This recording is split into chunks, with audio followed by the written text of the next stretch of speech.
Roll call, please. And I'm here. Jensen here. Carrillo here. Kavich here. Correll here. Seifert here. Chandler here. Approval of the minutes of May 8th. Has everybody had a chance to look at them? Any corrections, comments, omissions? If not, motion, please. Seifert moves to approve the minutes of May 8th, 2018. Chandler seconds. Roll call. And I. Jensen, aye. Carrillo, I. Lorick abstains. Kavich, aye. Correll abstains. Seifert, aye. Chandler, I. Next, we have the significant common council actions. Carrie? Council approved the following: an ordinance approving a conditional use permit for outdoor storage of materials, vehicles, and equipment on the property at 10861 South Howell Avenue. A resolution approving a certified survey map for Samuel M. Dickman, Oakview Industrial Properties 3 LLC, the City of Oak Creek, and West Park LLC for the properties at 301 and 401 West Oakview Parkway and 10861 South Howell Avenue. A motion to enter into an agreement with Stantec in the amount of $58,850 to complete an update to the City of Oak Creek Avonshine Park Master Plan. And a resolution approving and authorizing execution of a finance development agreement by and between the City of Oak Creek and Oakview Industrial Property 3 LLC. Mr. Mayor. Thank you, Carrie. Gets us to item 6A, public hearing on a proposed sign appeal for the property at 340 East Putes Road, submitted by the Oak Creek Franklin Joint School District, and it would allow for a 40.5-foot scoreboard. That would be 793 square feet with 330 square feet of video board at the school stadium located at 340 East Putes Road. And we have Pete with us to give us the details. Right, I'll read the public hearing notice in for the record. City of Oak Creek, notice of public hearing before the Plan Commission. A public hearing for a sign appeal will be held Tuesday, May 22nd, 2018 at 6 p.m. located at Oak Creek City Hall, Common Council Chambers, 8040 South 6th Street, Oak Creek, Wisconsin, 53154. The appellant is Oak Creek Franklin School District, text key number 827-9028000, located at 340 East Putes Road. The applicant is requesting a variance from section 17.0708, which states that signs in institutional districts cannot exceed 10 feet in height and 64 square feet in area on one side and not be located closer than 10 feet from a street right-of-way or side or rear lot lines. If granted, the variance would allow the applicant to install a 40.5-foot tall scoreboard with a 200 square foot video board in the school stadium located at 321 East Putes Road. Zoning of the property is I-1 Institutional District. All interested persons wishing to be heard are invited to be present, dated the 2nd day of May, 2018. Plan Commission, City of Oak Creek, Wisconsin. Signed, Mayor Dan Pukewicz, Chairman. This is a public hearing, and anybody who wishes to comment or other suggestions to the topic, please stand up to the podium, state your name and address, and please address the commission with your comments or concerns. This public hearing is now open. Thank you, Pete. As Pete said, we'll make 3 calls. This will be the first call. Anybody wishing to speak, please approach the podium. This will be the second call. Anybody wishing to speak?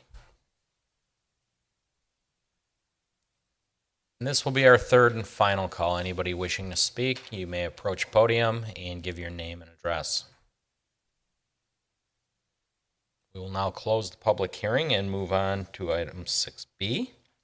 I'm sorry, not 6B. That was 5A. We will go to 6A. I was messed up on that one. So we'll open it up for comments, questions from the commission. Yeah, Fred? I got a couple of questions, and I think Go ahead. Frank or whatever.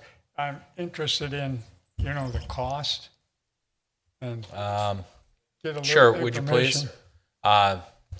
Your name and address, please. Scott Holler, I'm the Athletics and Activities Director at the high school, also a resident, 8180 South Laurie Lane, Oak Creek. So the overall cost, Mr. Seifert, for the project is approximately $289,000. All $289,000 has been raised through private sponsorship of local businesses in Oak Creek High School. No dollars are being spent, no taxpayer dollars are being spent. The school district is not spending dollars towards this project. The school board approved it last week at their meeting unanimously. I believe it was a 7-0 vote, and that's the cost for you. I can talk a little bit about the revenue. I'm sorry, do you want me to talk about how the payments are being made? Are you interested in that, or? It's being paid for in the first 5 years. So each year, as you see on the board there, the anchor partners are each $50,000 sponsors over the first 5 years. The founding partners are $25,000. Mosh, Midwest Orthopedic, is actually they went ahead and donated $75,000 for one of the anchors instead of the $50,000 that we requested. So then there's on the board itself, you'll see 3 examples of the digital sponsorships, Hometown Realty, whatever those 3 are that are on the example. We have 6 of those at $12,500 over the first 5 years, and that's how we actually raised $300,000 for some, basically overhead in case something pops up. I just think that the public needs to know the cost, because that question came to me a couple of times in the last day or two. Right. And I'll be perfectly frank with you. The school board brought that to my attention as well. We're going to make it very well known the best we can. Obviously, there will be folks that drive down Putes Road and think that the football team just got a $300,000 scoreboard. And if you were able to go through some of the notes, we're going to use this for a lot more than just athletics. This also includes a 6x8 video board in the main gym that will be used by band and choir and our student body. Mr. Tom Stock, our television productions teacher at Oak Creek High School, one of the things that drew me to this project was the educational component it has. For most of you that have been in Oak Creek for quite some time, you're probably familiar with Mr. Stock and the outstanding program he has. They have a group that has won awards at national film festivals, and they travel. This year they went to San Francisco and won some awards at the national festival there. Mr. Stock and his students are very impressive in what they do. They're going to work with these local businesses and come up with great content that the community is really going to enjoy at a lot of different events at Oak Creek High School. Can you tell me how this sign compares to the original sign that you have now? Absolutely. If you take a look at the example, the board that we have right now is, I don't know, Kyle, you could probably guesstimate. Kyle Saito is from Daktronics. Our video board that we're getting, the board itself is probably,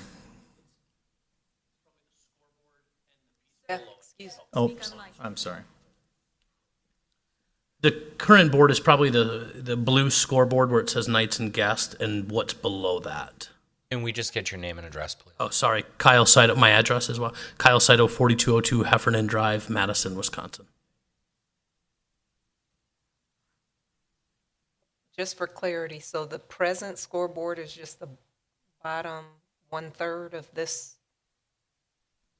Correct. Okay. Yes, correct.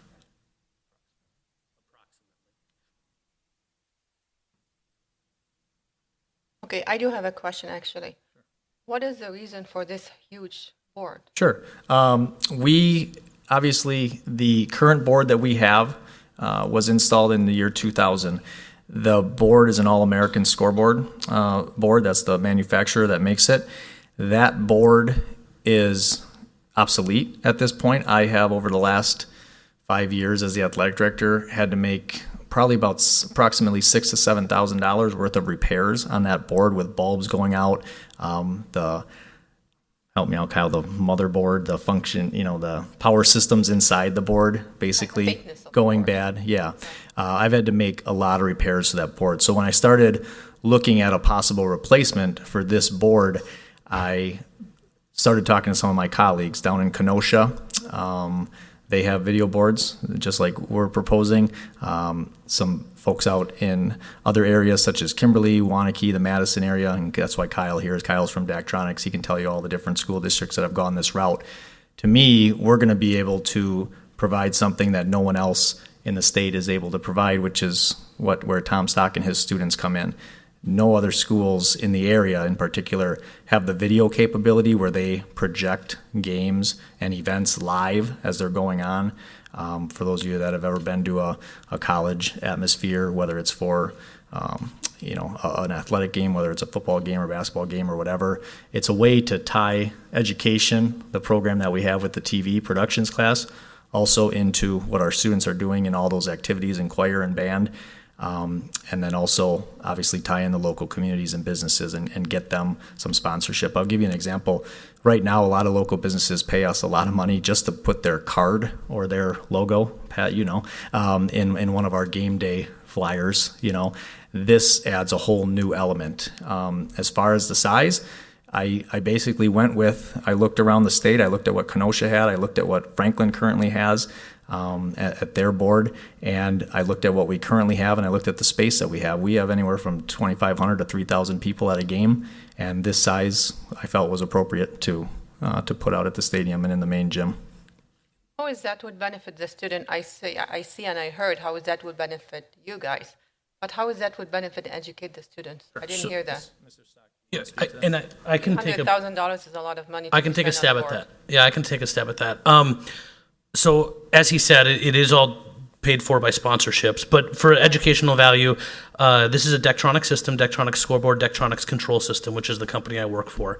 Currently in the state, we have about 20 of those in stadiums, we have about 20, but altogether in high schools, we have about 26 of these in high schools. In the college level, every video board in Wisconsin college, from La Crosse to Oshkosh, Platteville, Madison, the new Buck Stadium to the Brewers ballpark there, they all are controlled off this exact same equipment. Our company provides a curriculum for schools to use in their classroom to train those students to be able to get internships at the college level and jobs at the college level to ultimately work at the Brewers and the Bucks and at the professional level in video production. So this is the exact control equipment that they'll see at those levels throughout their career.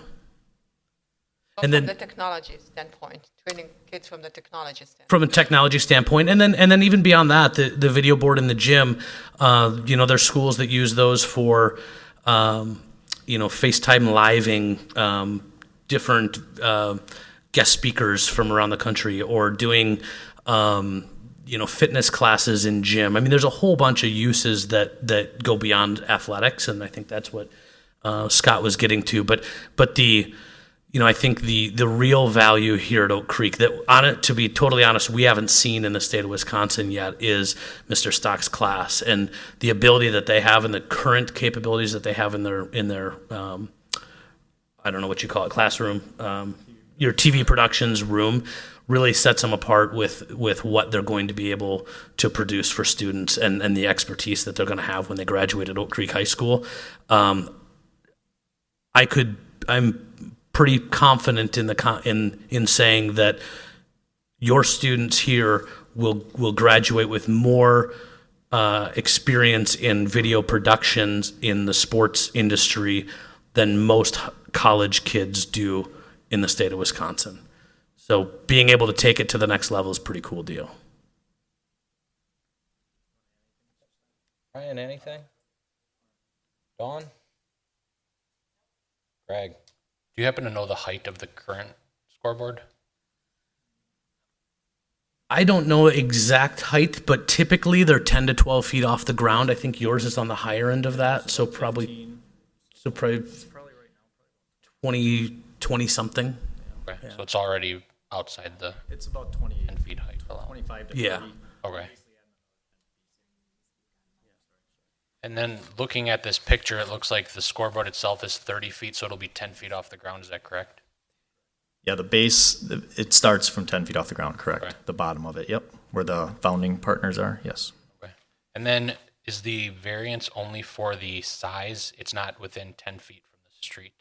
No, they meet the setback requirements. It's strictly the height and the size that need to be determined by the commission if it's an appropriate variance to the code.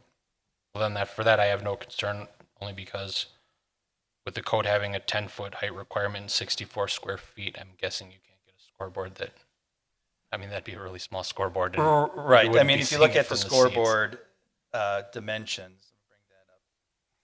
If you look at just individually, the scoreboard component, scoring display is 8 feet by 25 feet, which is still larger than anything. But I mean, if you look at, that's your traditional scoreboard.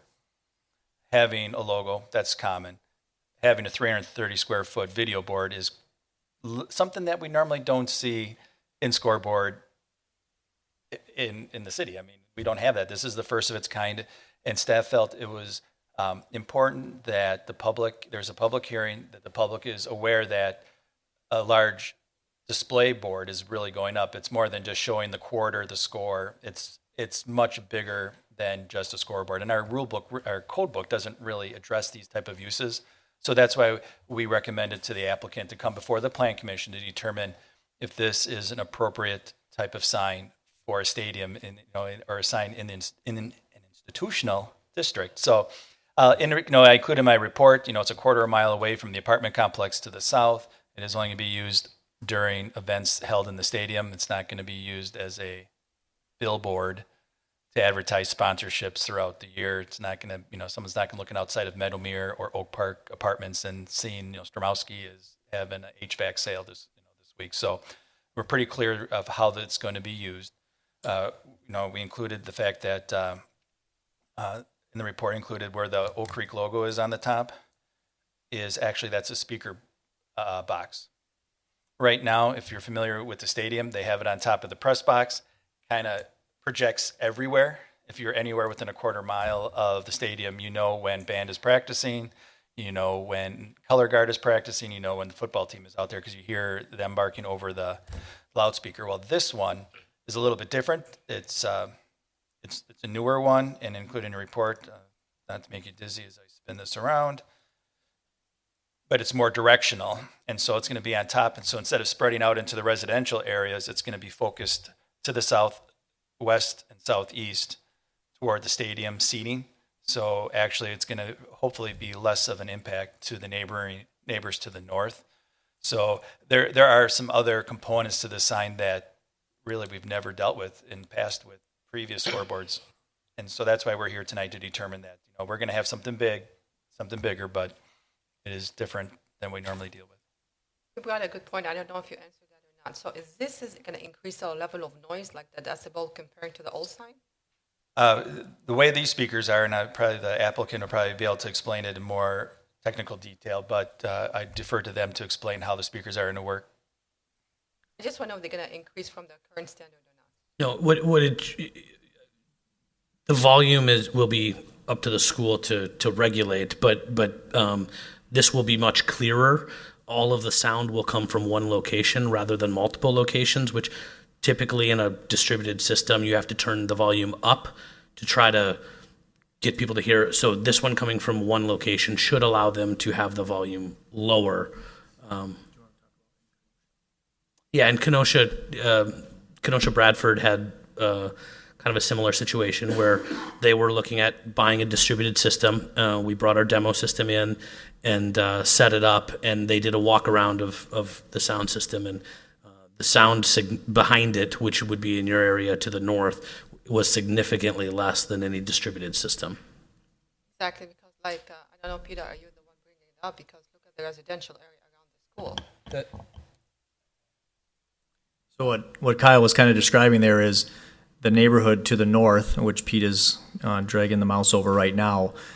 They will theoretically, and obviously we won't know until we begin, but yes, based off of what it is going on in Kenosha and the other districts that have put that up, the sound is going to project to the south. So the folks to the north, Theoretically, it should be less than correct. the system they have Correct. now. Right. Yep. I mean, regarding sound. we're taking a 20-year-old sign technology, replacing it with new technology. So in theory, we're going to have a much better product. It's designed to direct the sound to the proper areas. If the school board would find more things that benefit education at no cost at all to the city or the taxpayers, I think we'd have a line here to get them approved. To me, it's a no-brainer. Oak Creek's audio visual department from way back when I was in school has always been at the forefront and continued through that. The point of students being able to move on to college and in turn, from an educational standpoint, there's really not, to me, it's an easy decision and well put together. I guess I'll add my 2 cents. Again, we're doing a variance. And some of the things we look at in a variance is, will there be no public harm and will there be a public benefit? Huge public benefit on this one. Public harm, it exists now if you want to call it noise. Okay? And again, people have to understand it's a seasonal use.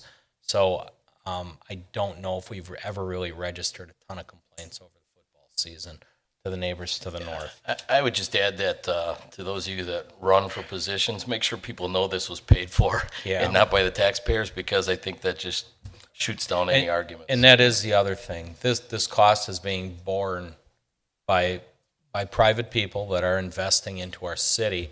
It's not costing the school board anything. It's certainly not costing the city anything for it. Second, it's going to enhance the overall character of the neighborhood, and I believe it will. I mean, we say we're the most cutting-edge city in southeastern Wisconsin. These are the reasons we're moving ahead, is because we are doing things like this, and businesses want to invest in the city of Oak Creek. So it's providing better opportunities for our students. And then again, undue concentration of signage, we have it already. We're going a little bigger. We should be. We're growing. We just grew this campus. We should grow the scoreboard naturally. And we are a Division I school. The other thing, this allows the school to compete, to host sectionals, regionals, and things of that nature, which again benefits the overall city. As we bring revenue in, it helps our school dollars that go per pupil in the end. And again, it's really not going to depreciate the values of the existing properties. That school is there. Everybody's going to know it. So a sign that's another couple 100 square feet bigger facing away from your property is not going to hurt you. So I'm with Pat on this one. I think it's a no-brainer. I think it's a great improvement. I think it's a great opportunity. And quite frankly, in another 10 years, if this is outdated, we'll probably have to go to 3D or something. As long as Mr. Stock is still around, yes. I think it's a great opportunity. And for those of you that aren't familiar with the video program at Oak Creek, it really is out there. I guess I never thought about it. Yeah, the kids go to school. They have the opportunity to work at the college level and do these types of things. I can tell you firsthand, how many times since Miller Park's been built have they redone their board? You have to keep investing in your product if you're going to compete. So to me, kind of a no-brainer, but any other questions? I do have a question about lighting. Can you provide a little more information on the lighting impact to the area? Yep. I can get. I don't have an actual light layout of your map, but traditionally the light from the display will not go any further than the actual light of the stadium lights. Thank you. Yep. I guess I do have one question. Are you going to add on to the existing supports, or are you going to beef them up and put new ones in? New supports. Yep. Will it be a monopole, or? It'll be two. It'll two be two. poles. Okay. Yep. Great. Nothing else. I'm satisfied and looking for a motion. Corral moves the commission Oh, approve. I'm sorry. Wait. Oops, you got somebody? Arden, you wanted to Arden, say yeah. something. You missed the public hearing on me, but that's okay. We never want to rip you off. So Thank you, Arden Degner, 8540 South Pennsylvania Avenue. I'm a musician, and I always appreciate hearing the band play at the stadium from my home on Pennsylvania Avenue. But I was glad to hear Commissioner Hanna request what the sound level is going to be of this new scoreboard. I was afraid when I heard the first presentation that they're going to have a larger and more bellicose sound system. And I trust that you'll check up onto this, because they did say they were able to adjust it. But as a musician, I enjoy hearing band music on the outside. But do we have to hear, these announcements and over that wide an area from my home? I don't think it's going to be any louder than it is now to necessitate that. That would be my guess. I hope so. I think what you're going to get is a clearer sound than the muffled speaker that we're dealing with there. No offense to the school, but it does need an upgrade.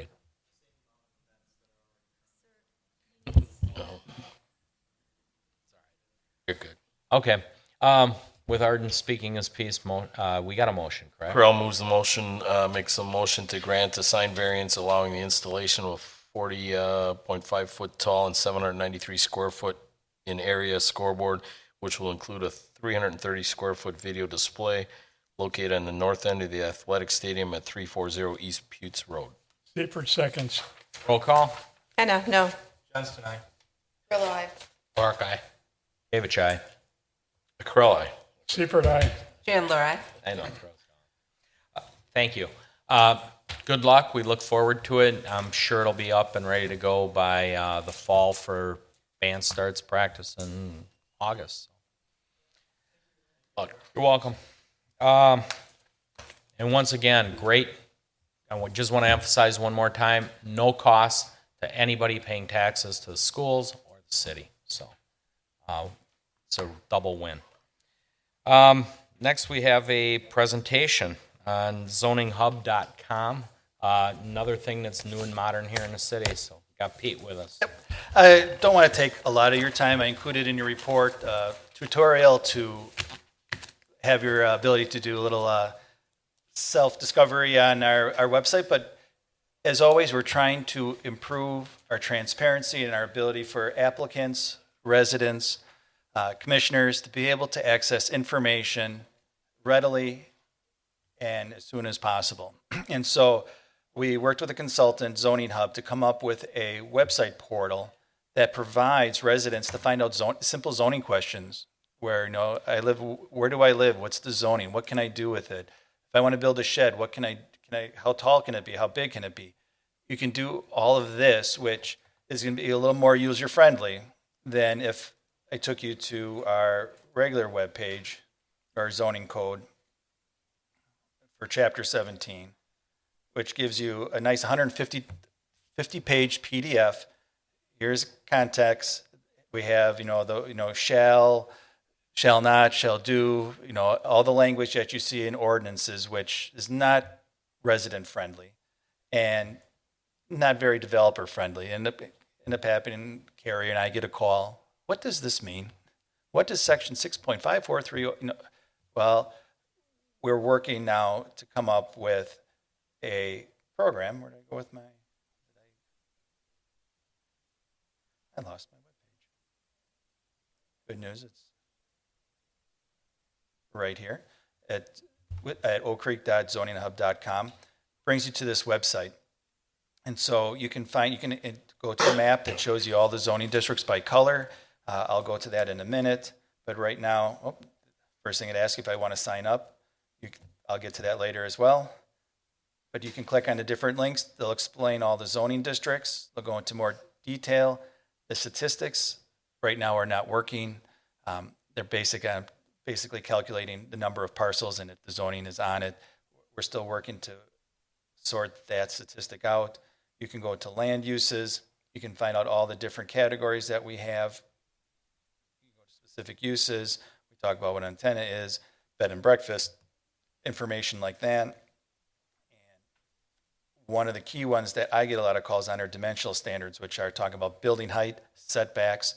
You can go by each zoning district and it'll explain to you what the rules are if I want to build a house. And these are a lot of the, I want to say basic questions, but questions that residents will have, hey, where can I put my garage? Where are the setbacks? Okay, what is a setback? I don't even know what that means. We have pictures showing what a front yard is, a side yard is, and to try to make it more usable for a resident. We do talk about all the procedures we have that we review here at Plan Commission. We've also added the Board of Zoning and Housing Appeals. We're still working on getting that with the clerk's office. But all of your different review projects, and they'll talk about, what does it all go through. So here, I clicked on conditional use, describes what is a conditional use, who makes the decision. Here, Plan Commission makes recommendation, Common Council makes final decision. Oftentimes we get developers, so what's the process? Here it is on the webpage. They can, 11 o'clock at night, do it and not have to, give us a call throughout the day. And we have the whole listing explaining what it is, what to do. We have an online application submittal. So that way, trying to get away from paper, trying to do everything online. So we're trying to bring us a little bit forward in how we do business. We still have to sort out how to pay online. Right now it's cash and check. Eventually, hopefully, we'll be able to do debit and credit online, but that's what, where we're moving to. We have a definition section. We basically copied our whole definition section in our zoning code, and every word you can think of that would pertain to development or something in your, that you'd want to do should be here. Turns out adult must be the first letter in our alphabetized thing, so you can learn all about our adult regulations in the city. Also, pending applications. This is something that I think will be really valuable even for the Plan Commission. Get your packet on Friday, Saturday, sometimes even Monday. We can actually have all that information on the webpage as soon as we have it ready on the Tuesday before, Wednesday before, and you can sign up for alerts and you can be alerted with all the information, so you're not waiting till Saturday when the mail finally gets it delivered to your house. You can have it right here and check up. You can sign up for alerts. So like, for example, we have the sign appeal. You click on it, you can follow this application, you can enter your email address, and anytime we change the status of this particular application, you get an email saying, Plan Commission approved the scoreboard for the sign appeal tonight. They could not come to the meeting, they can just actually get the email right now. At the end of the meeting, I usually try to update this. So, by 7 o'clock, someone knows what the decision the Plan Commission made for the various ones. And so it has a description, it talks about, where the location is, who the decision body is. We even talk about we received it on May 1st, Plan Commission is today. There is actually an online comment section. So for people who may not like coming to meetings or, want to supply their input but cannot make it, there is an opportunity for them to also enter their online comments, which then we can present to the commission. Below that is all the supporting documentation. So what we saw tonight, we have downloaded. So you could download the applicant narrative, the graphic for the sign. So you can actually see this all online and keep up to date on all of our applications. We also have a section that lists all of our closed applications. But let me just take one moment, step back when we have pending. We have 3 different ways to view applications. This is called the quick view. Then there's the table view that goes into more detail, saying, what's the procedure, who's the applicant, and then a brief description. And then if you're more visually, like to see things, we actually have a map that puts dots out showing where in the city there are proposals going on right now. We had a conditional uses are in blue, CSM is in orange, green is sign appeal. So there's 3 different ways you can actually view what's going on in the city, and you can actually create, when you want to be notified, within 1,000 feet, 2,000 feet of your house, anything like that. So they do provide a bunch of opportunities for you to be able to easily determine what's being proposed and reviewed. Here are the closed applications. So we've been going back to the first of the year, entering all the things that have been reviewed. Here they actually break down statistics. What are the things that are we reviewing? Mostly, most of the work the Plan Commission is doing is site plan review. And but it seems obvious that's what we do a lot of work on. But here it is. It breaks down. They talk about all the information. You can find out details of what each of those are. Also, we have application forms. So all the things that are needed to supply, we keep online here. We provide sample documents. This page will grow as more and more people submit online when they ask, what do you mean by stormwater management plan? Well, here's an example of one. This is what engineering needs for a project to go forward. Last, I'll show you, these are the tools you can do. We can submit online, which I'm not going to go into too much detail because you're not going to likely to submit anything. You're going to be the reviewer of all the projects. So this will be more something that I'll have to work with developers and future applicants. But find your zoning, just quickly walk through it. You can just type in an address. You don't even have to know the street. It'll give every address for 8460. I'll click on myself here. Support staff likes this idea because now when they get a call, they get this little page. They can actually share this. They can email this to a resident and say, okay, here you go. There's your name, address, size of your property, zoning. Well, what can I do here? Well, here's your zoning. You can start to drill down and get information about all the things that you may concern about: lot standards, setbacks, building height, which I talked about earlier in a separate way. But now we can talk about, well, what are all my land uses I can do in here? Oh, you can do temporary, you got telecommunications, all this, which is in our code, we're putting in repackaging in a way that people like to view in browsers and web. I mean, people go to the website.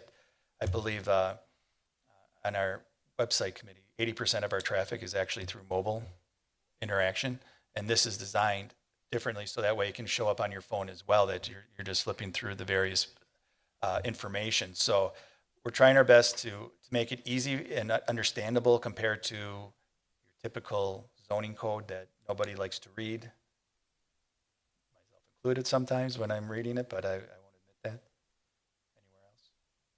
And then comment on a project.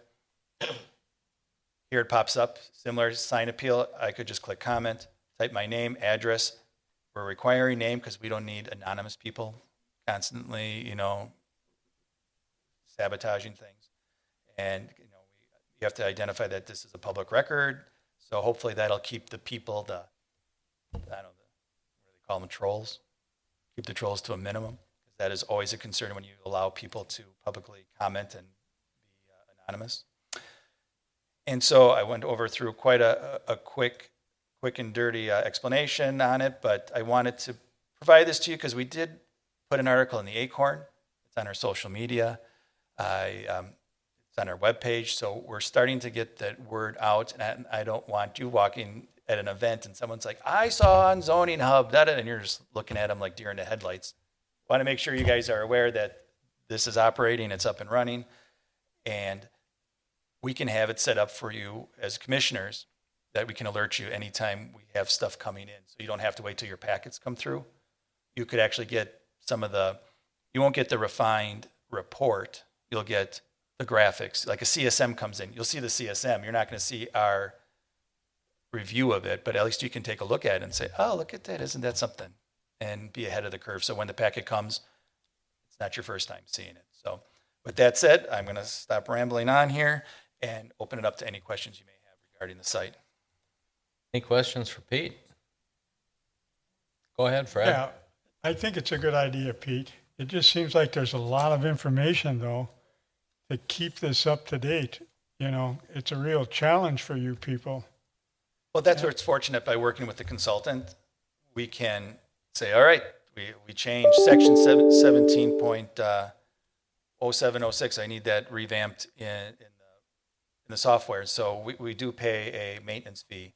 So we are not going to be the ones that are going to have to constantly update it. So we do have some assistance with that. So yeah, because that is a valid concern that, it's great to have all these programs, but to update them and fill them up in every single program that we have can be time consuming. I think it's great, but I'm just wondering if the average Oak Creek citizen's going to really follow up on stuff like this. Well, I think that's where how people consume information now is changing. And so a lot of people do it through their phone. I mean, my kids are in middle school and that, and hey, can I do it on my phone? Can I retrieve it? I think you're going to find that to be happening, especially like when we show the pending applications.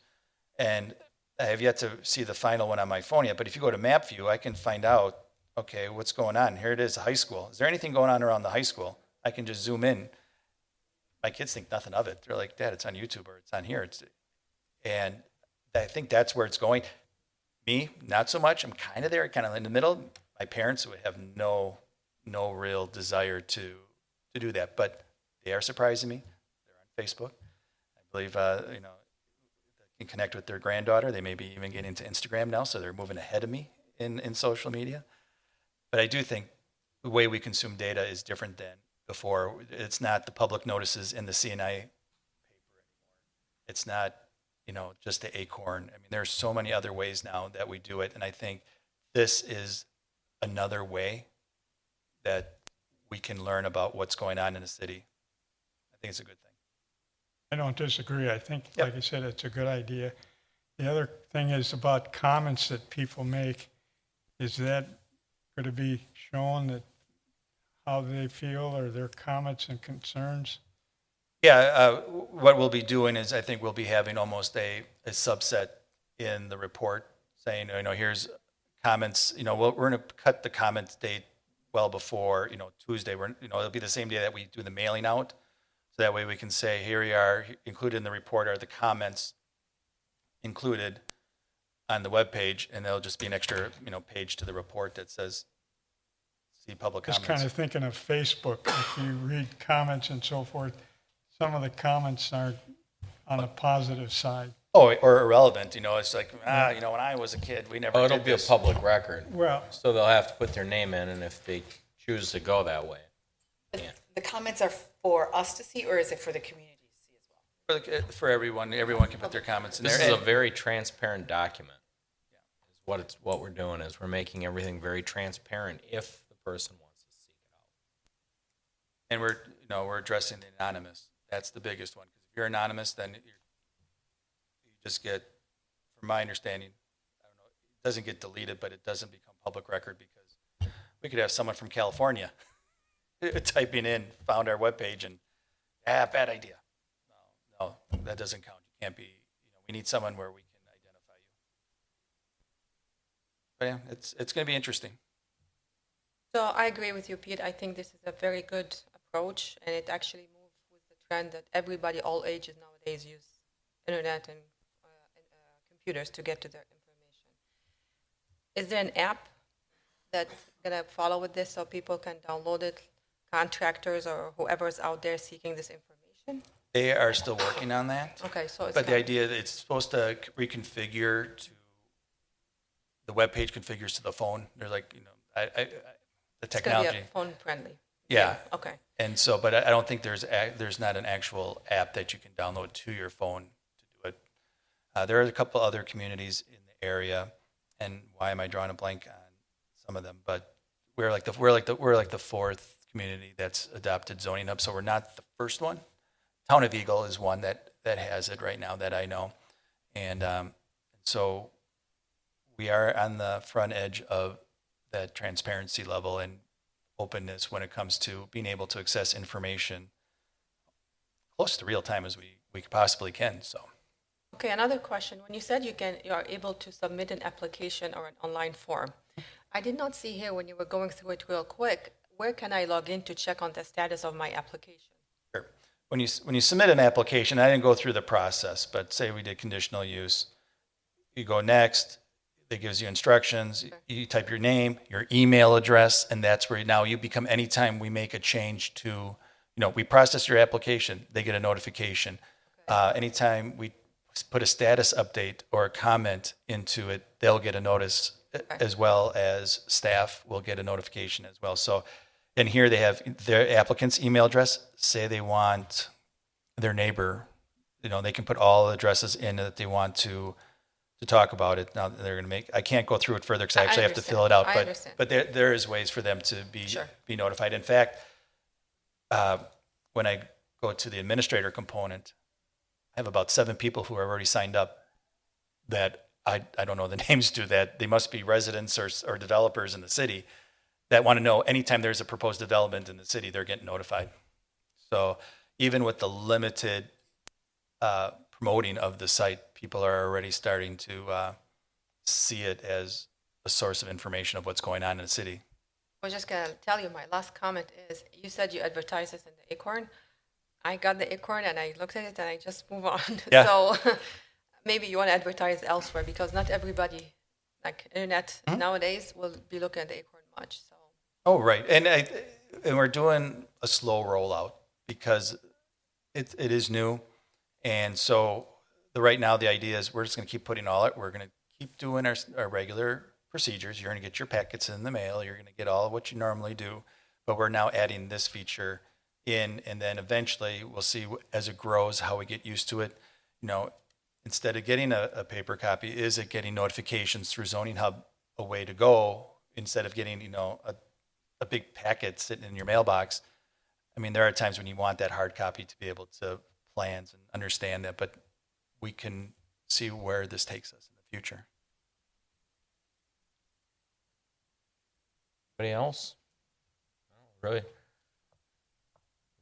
Really good, Pete. Again, I think it's transparency, and we're going to have to move this way eventually anyways. At some point in time, everything will be electronic-based or app-based either way. So, that's it, though. I think that's it.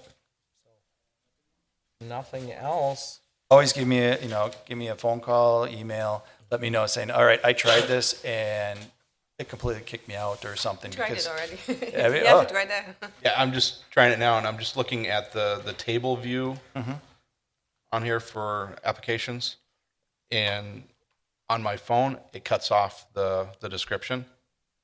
Is there a little red box in the upper right hand in the corner? Let's see if I can. Nope. No.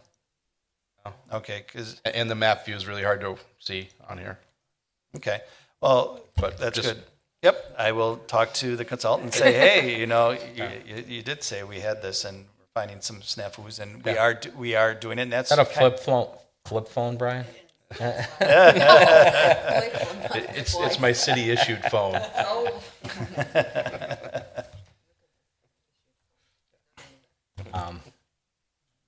No, I mean, we'll have to work some things out, but I think it is going in the right direction.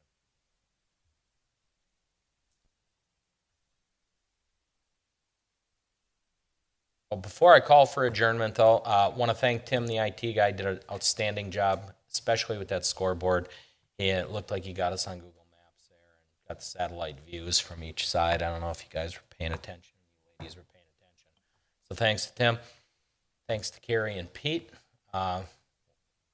Great presentations. So very well prepared. Just a reminder, we are coming up on Memorial Day weekend. Please take some time, not just to get your yard in shape and barbecue, but actually think about the people out there that made the greatest sacrifice for us to get us the freedoms we enjoy. There will be a Memorial Day, our annual Memorial Day celebration, remembrance. It's not a celebration. Remembrance at the cemetery on Monday at 9 a.m. So if the weather's clear, please come out. It's always a very nice presentation Allegiant does for us. So with that, anything else? Okay, adjournment. Grillo moves to adjourn at 6:47. Seifert seconds. Roll call. Hannah here. Johnston, aye. Grillo, aye. Clark, aye. Kavich, aye. We're all live. Seifert, aye. Chandler, aye. Thank you. Good night.